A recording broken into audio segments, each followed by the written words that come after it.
우리 지역을 가장 잘하는 뉴스, 헬로티비 강원 뉴스입니다.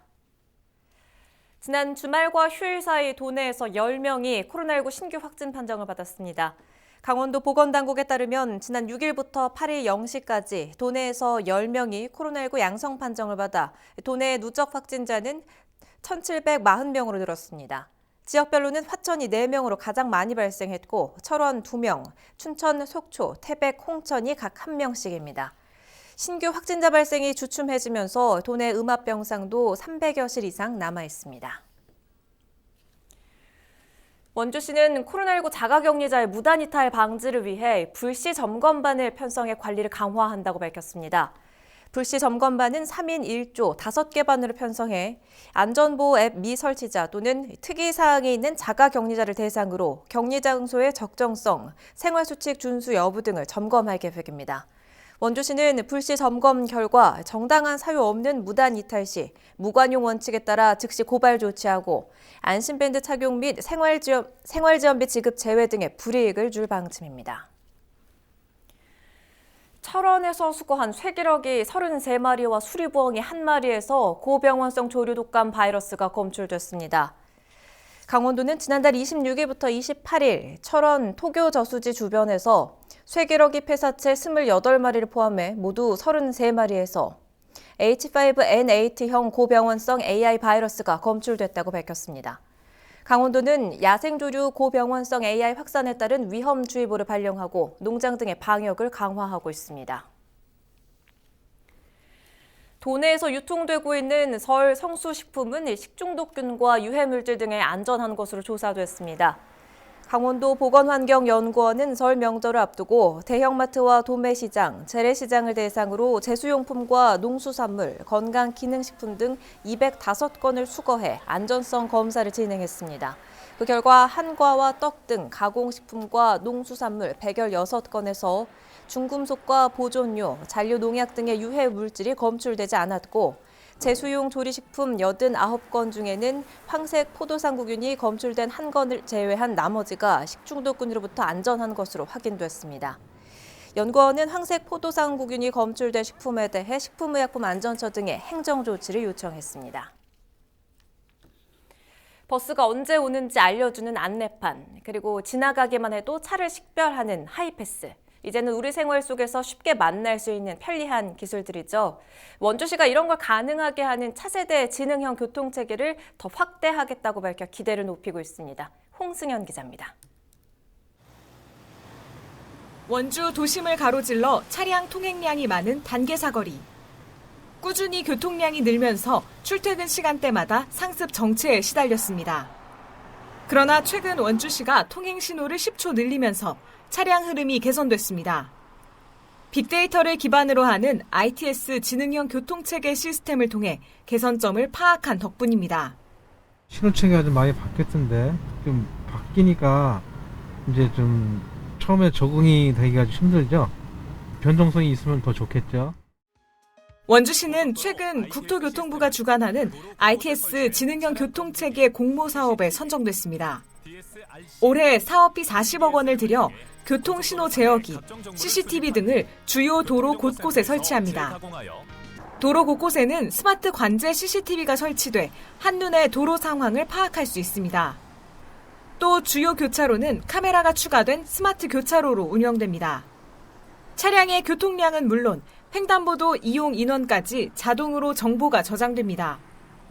이렇게 모은 정보들은 교통정보센터로 보내져 교통 흐름을 조절하는 역할을 하게 됩니다. 원주시는 앞으로 이 같은 정보들을 활용해 더욱 안전하고 편리한 도로를 만들어갈 계획입니다.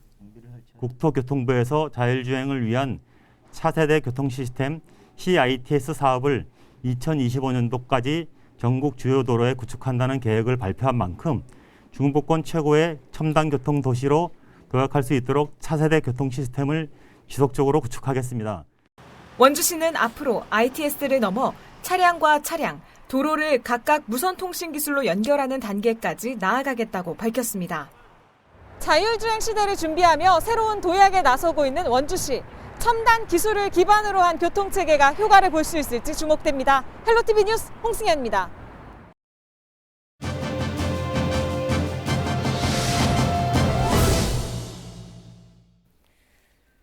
지난해 코로나19 때문에 가장 큰 차질을 빚었던 곳이 바로 학교 현장이겠죠.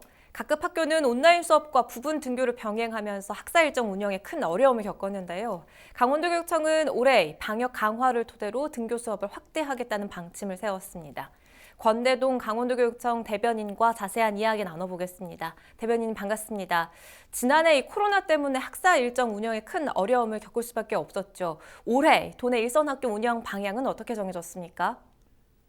예, 일단 뭐 작년에는 제 시간에 계약을 못하고 휴업을 하고 그랬었는데요. 올해는 계약이 연기되는 일은 어떤 경우에도 없도록 지금 할 방침입니다. 3월 2일 날 모든 학교가 새 학기를 시작할 예정이고요. 뭐 현재로서는 이제 등교를 중심으로 하려고 하는데 상황이 좀 악화된다고 하더라도 학교 계약 자체가 연기되는 일은 없습니다. 또 감염병 상황이 지금보다도 악화되지 않는다면 방역을 철저히 하는 가운데 등교 수업을 늘리는 것이 기본 방침입니다. 그리고 또 현재 정부에서 400명 이하 초중고, 60명 이하 유치원은 거리두기 2.5단계까지의 밀집도를 자율적으로 조정할 수 있도록 했기 때문에 방역만 잘하면 도내에서는 한 86% 정도 학교가 전면 등교가 가능한 그런 상황입니다. 계약이 연기되는 일은 없다는 단호한 계획 말씀해 주셨는데 그러기 위해서는 무엇보다 코로나19 상황 또 그에 대한 방역 대응이 굉장히 중요하겠죠. 어떤 것들 준비하고 계십니까? 방역은 이미 작년에도 철저히 했었고요. 올해도 이제 방역 그 지원 인력 지원 인력 배치를 하고요. 또 방역에 필요한 물품들 철저하게 학교에 공급을 할 예정입니다. 그리고 개학 전에는 모든 학교들 특별 방역 실시하고요. 또 무엇보다 중요한 것은 뭐 작년 한 해 동안 입증이 되었지만은 그 방역 수칙을 학생들하고 교직원들이 잘 지켜주는 것, 특히 좀 증상이 있거나 좀 위험 요소가 있거나 아프면은 등교를 하지 않는 것, 그리고 바로 검사를 받는 것, 그리고 마스크 철저히 쓰는 것, 거리두기 하는 것, 이것을 잘 지키는 것이 현재로서는 가장 안전한 방법입니다. 학교에서 이런 것들에 최선을 다한다면은 학생들이 안전하게 공부할 수 있지 않을까 그렇게 생각을 하고 있습니다. 네, 철저한 방역 대책에 대해서도 짚어주셨고요. 그런데 이 상황이 장기화된다면 올해도 온라인 수업은 불가피할 것 같은데 이에 대한 대응은 어떻게 이루어지고 있습니까?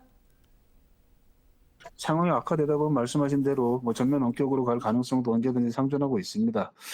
작년에 이제 원격 수업을 하면서 가장 좀 문제로 떠올랐던 게 교사와 학생 간의 활발한 소통 문제였습니다. 소통이 잘 돼야 되는데 이게 안 된다는 이제 지적들이 있었는데요. 그래서 올해 강원도교육청은 그 원격 수업의 기본 방향으로 실시간 소통 수업, 학생과 교사 간의 소통에 살아있는 수업, 이것을 기본 방향으로 이제 삼았습니다. 이를 위해서 이제 뭐 실시간 화상 수업이라든가 아니면 다양한 방법으로 쌍방향 소통이 일어나는 수업 내에 그런 수업들을 많이 확대해 나갈 그럴 계획이고요. 이걸 위해서 작년 말에 이미 모든 교사들에게 수업용 스마트 기기를 다 보급을 다 마쳤습니다. 그리고 모든 교실에 지금 무선망을 다 확충을 해서 선생님들이 자유롭게 이제 교실에서 스마트 기기를 가지고 원격 수업 가능하도록 모든 조건 만들었고요. 학생들에게도 올해 이제 한 19,000여 대 정도 스마트 기기를 지급을 해서 수업과 소통의 어떤 그 물적 그 요소가 안 갖춰져서 불편함은 없는 그런 그 구조들을 갖출 계획입니다. 그리고 또 수업을 위해서 교사들 연수도 많이 확대하고요. 이런 것들을 통해서 실질적인 도움을 주고 정말로 학교 교실에서 아니면 그 온라인을 통해서도 선생님과 학생 사이에 활발한 그 의사소통이 살아있는 그런 멋있는 수업들을 만들어 가도록 노력하겠습니다. 네, 지난해 이렇게 돌이켜보면 일선 학교 운영이 차질을 빚으면서 도내 학생들이 학력 저하가 좀 우려되는 상황인데 관련해서 도교육청이 어떤 대책 마련하고 있습니까?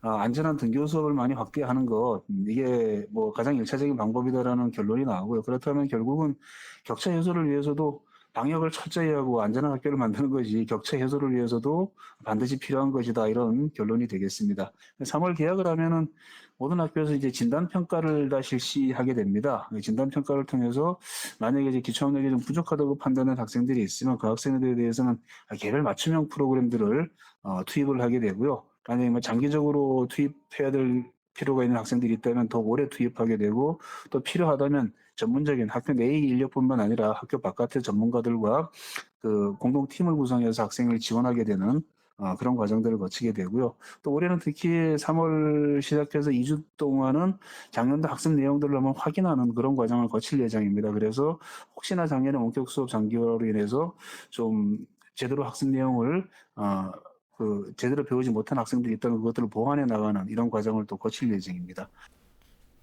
잘 알겠습니다. 말씀 여기까지 듣겠습니다. 강원도교육청 권대동 대변인이었습니다.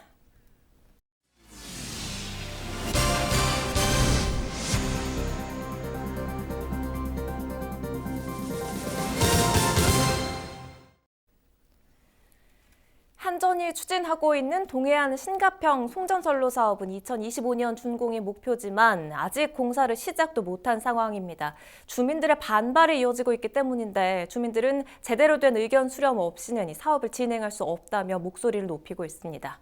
김선화 기자가 취재했습니다. 영월 상도급이 시끄럽습니다.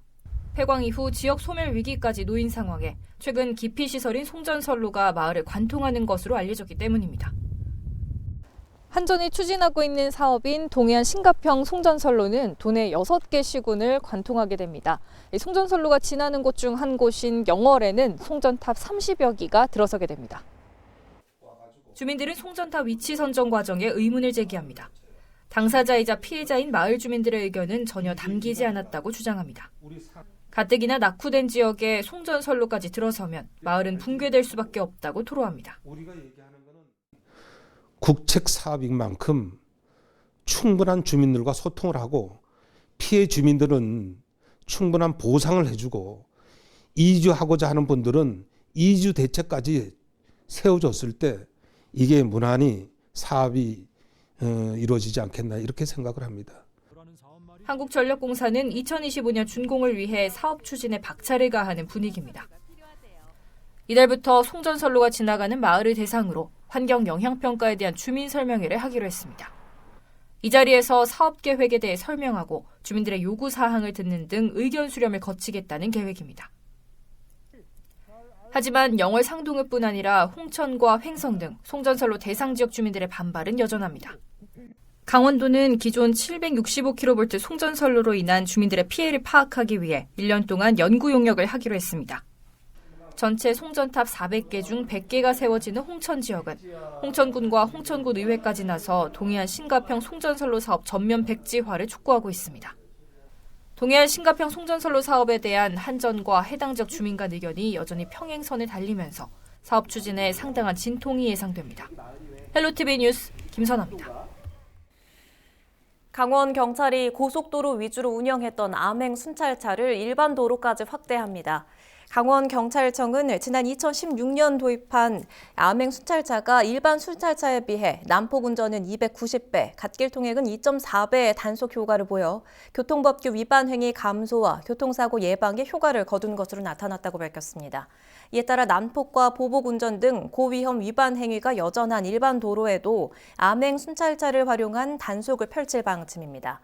주요 단속 대상은 음주운전과 차선급 변경 등 난폭, 보복, 과속운전 등입니다. 강원도의회가 레고랜드 행정사무조사권을 발동해야 한다는 주장이 제기됐습니다. 최근 강원도 감사위원회는 춘천 레고랜드 테마파크 사업 총괄 개발 협약 내용이 도의회 일부 누락된 것에 대해 감사를 진행하고 담당 과장과 직원 2명을 경징계와 훈계 처분 조치하도록 요청했습니다.